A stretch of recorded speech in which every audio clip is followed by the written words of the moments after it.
Our story begins with Wakana Gojo, an insecure but passionate Hina doll maker. As a child, he was extremely impressed with his grandfather's doll making skills and wanted to someday create dolls of his own. But a friend tells him that it's a girl's job and not a boy's, which demoralizes him. Years later, Gojo wakes up from the sound of his alarm and says good morning to a Hina doll's head that he cherishes. He goes downstairs and talks to his grandfather for a little bit before heading to school. Unfortunately, Gojo doesn't have any friends. He isolates himself from others at school out of fear of being ridiculed for his hobby. He even thinks to himself that maybe it would be better if he wasn't here at all. Moments later, he's introduced to Marine Kitagawa when she trips and falls into his lap like a wingless angel. After school, Gojo is cleaning the classroom alone when he runs into the angel again. Kitagawa suspects that Gojo is being exploited to clean up after school, even though it's not his job. She tells him that he needs to stand up for himself and not be a doormat. That night, Gojo reflects on what Kitagawa said. When his sewing machine stops working, Gojo decides to use the one at school instead. As he's talking to his Hina doll's head, Kitagawa barges in, followed by an awkward silence between the two. Gojo is extremely embarrassed, but rather than laugh at him, Kitagawa expresses her admiration for his tailoring skills. Suddenly, she removes her clothes and shows him a cosplay outfit that she's been working on, of a video game character named Shizuku. When Gojo criticizes her cosplay and her substandard sewing technique without thinking, Kitagawa asks him if he might be able to make a cosplay for her instead, and explains how important this video game character is to her. Despite having never made clothing for a real person before, Gojo agrees to help her. He tells Kitagawa that he knows nothing about the character that she wants to cosplay, and she explains that Shizuku is a character from the erotic video game Slippery Girls 2, leaving Gojo quite perplexed. She then hands him a guide on making your own cosplays. The next day, an eager Kitagawa unexpectedly arrives at Gojo's house and goes straight to his room. He's flustered by her presence and feels even more uneasy about taking her measurements, but an unfazed Kitagawa strips down to reveal that she came in wearing a bathing suit. Gojo is extremely flustered, but he slaps himself hard and pushes aside his impure thoughts to focus on what he needs to do. He can't help but feel awkward when measuring Kitagawa's size, but she seems pretty chill about it. But when he's done with the last measurement, Gojo notices that she's blushing. Afterwards, Kitagawa gives Gojo a copy of Slippery Girls 1 and 2 so he can play them and use them as a reference for the cosplay. Gojo's grandfather catches him playing the game later that night and understands that such desires are normal for a healthy young boy, but he is surprised to see Gojo taking notes. That night, Gojo has a vivid wet dream about Kitagawa in her cosplay. At school the next day, Kitagawa spots Gojo and thanks him for helping her. Gojo is surprised that Kitagawa doesn't treat him any differently in front of her friends, but he still avoids Kitagawa for the rest of the day because of his dream from earlier. Kitagawa eventually spots him again and confronts him about his evasive behavior. Gojo explains that he feels awkward around her, but she reassures him that they're friends now, so he shouldn't worry so much. Afterwards, they go shopping together for her cosplay outfit. Gojo is surprised to see all the variety in colors and styles of the wigs. They spot the perfect wig for Kitagawa's cosplay, and she expresses her gratitude towards Gojo by saying she's glad that she didn't have to come shopping alone. Once they have the wig, they head to a lingerie shop to get some garters and stockings. This is extremely awkward for Gojo, and Kitagawa has a lot of fun teasing him. Later that evening, they head to a ramen shop where they embarrass themselves in front of other customers by discussing the Slippery Girls game series out loud. Before they part ways, Kitagawa mentions that an upcoming cosplay event will take place in 2 weeks. Seeing what little time he has, Gojo becomes anxious that he might not be able to finish the cosplay on time. When he arrives home, Gojo's grandfather is happy to see that Gojo had been doing some shopping with his friend, but he's shocked to see a pair of stockings in the shopping bag, causing him to fall and injure his back. Gojo takes his grandfather to the hospital, where his cousin Miori joins them. She tells her grandfather to stay at her place for the next 2 weeks so he can get some much-needed bed rest, and he accepts her offer. At school, Gojo explains his situation to Kitagawa, and she offers to help him in any way she can, so they exchange their contact information. It's revealed that it's time for their midterm exams, which stresses Gojo out even more, as he thinks he won't be able to find time to study and finish the cosplay. At night, Kitagawa arrives at his house with a beef bowl to cheer him up, but notices that the lights are off, so she decides to leave. In reality, Gojo was depressed over his shortcomings. He recalls the fun times he's been having with Kitagawa, and this motivates him to work on her cosplay until morning. The next morning, he calls Kitagawa to tell her that he's finished the cosplay. She arrives shortly after and is completely astounded by Gojo's craftsmanship.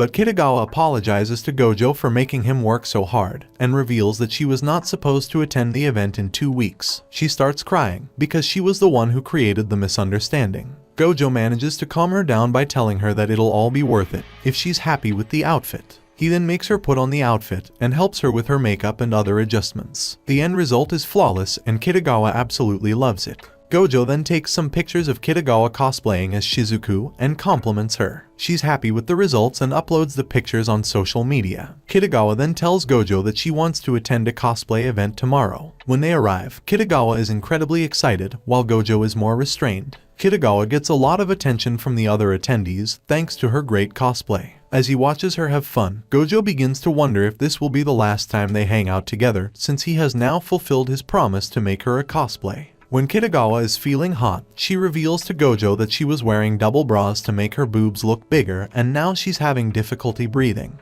They both go inside the building, and Kitagawa cools off by making Gojo unzip her. On their way back home, Kitagawa tells Gojo that there are 51 other characters that she wants to cosplay and would need his help. He's happy to hear that they'll be able to keep hanging out together after all, and agrees to help her with her future cosplays. A drowsy Gojo then tells Kitagawa that she looks beautiful, which catches her off guard. When Gojo's grandfather returns home, he's shocked to see his grandson hanging out with a beautiful young girl. As Gojo explains everything to his grandfather, Kitagawa realizes that she's fallen in love with Gojo. The next day, a young girl arrives at Gojo's house during a downpour, and Gojo's grandfather invites her inside, but leaves shortly after, so Gojo is unaware that there is a girl in their house. While she's taking a shower, Gojo starts to worry that there might be a burglar inside the house. In an unexpected turn of events, he catches the girl naked in the bathroom. She later introduces herself as Sajuna and tells Gojo that she came to his house to commission a cosplay outfit from him. She reveals that she is Juju, a popular cosplayer that Kitagawa had previously told him about. When Kitagawa arrives, she is starstruck by Sajuna's presence. While they talk, Sajuna expresses her desire to cosplay as a character from the anime Flower Princess Blaze, who Kitagawa is also a fan of. When Sajuna asks if Gojo and Kitagawa are dating, both of them get extremely flustered, and Gojo responds that he isn't dating anyone. Kitagawa is happy to hear this answer. She then asks Sajuna if she would like to do a cosplay photo shoot together, and Sajuna declines. But Sajuna changes her mind after Kitagawa offers to pay for a studio if they cosplay together. Gojo then decides to watch Flower Princess Blaze for research,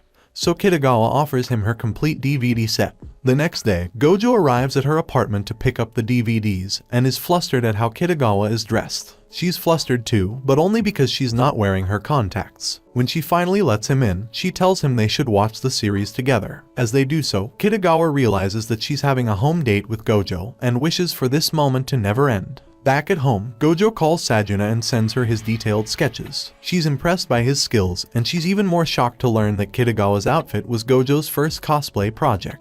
Before they hang up, Sajuna explains that her sister is the one that takes her pictures. Gojo wants to learn more about photography, so they decide to meet up at a restaurant with Shinju, Sajuna's sister. Shinju is actually Sajuna's younger sister, but looks older than her because of her height and her personality. Kitagawa asks Shinju if she wants to cosplay as well, but Shinju reluctantly declines. The group then decides to visit the location for their photo shoot, which is an abandoned hospital that was converted into a studio. Everyone is excited to be there, but Sajuna is visibly nervous. Gojo finds her scared and alone, and attempts to comfort her. He tells her about his dream of becoming a Hina doll maker. She tells him that she always dreamed of becoming a magical girl. But when she found out that magical girls were fake, she gave up on that idea. Gojo then asks Sajuna why she chose him as the designer of her cosplay, and she responds that she was jealous of Kitagawa wearing such a perfect costume, and wanted Gojo to make one for her as well.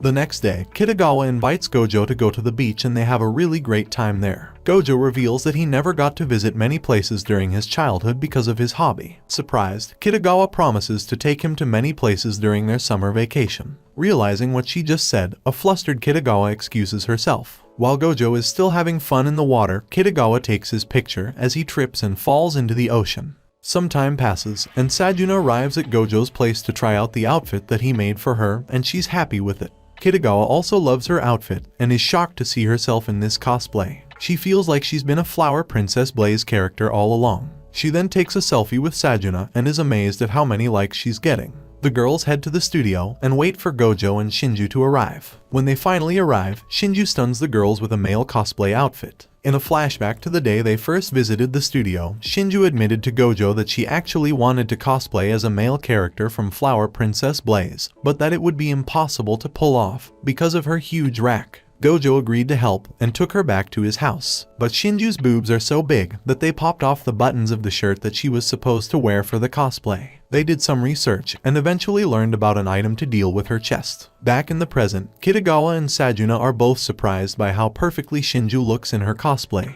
All three of them take a picture together before their photo shoot to commemorate this day. The girls have their photo shoot, and Sajuna later thanks Gojo for helping her younger sister realize her love of cosplay. More time passes, and Kitagawa invites Gojo to a manga cafe, but he feels embarrassed to be alone with her. She recommends him a manga and expresses her desire to cosplay as one of the characters. But she doesn't think she can actually pull it off, because that character has pigtails, and she thinks that this kind of hairstyle won't suit her. Gojo reassures her that it would, and with his encouragement, Kitagawa decides that she'll be cosplaying as a succubus next. Gojo has a hard time designing the outfit because of the manga's simple art style, but he manages to make it work. Unbeknownst to him, the location for the photo shoot turns out to be a love hotel that Kitagawa had booked. Gojo is shocked about the location and is sitting awkwardly inside the room while Kitagawa gets changed into her cosplay. Once she's ready, he starts taking pictures of her, cosplayed as a succubus. Gojo suggests that Kitagawa should get on top of him to replicate certain scenes and poses from the manga. After taking the pictures, Gojo hears the couple in the next room doing the nasty. He realizes that the position they chose is extremely inappropriate and tries to get Kitagawa off of him.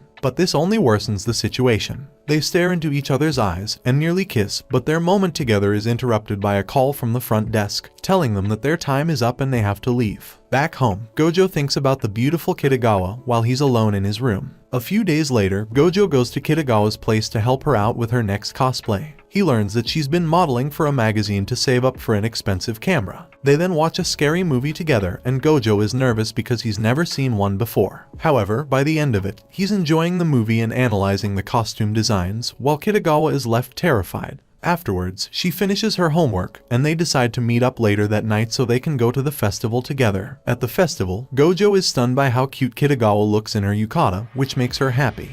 While watching the fireworks together, the two just stare at each other.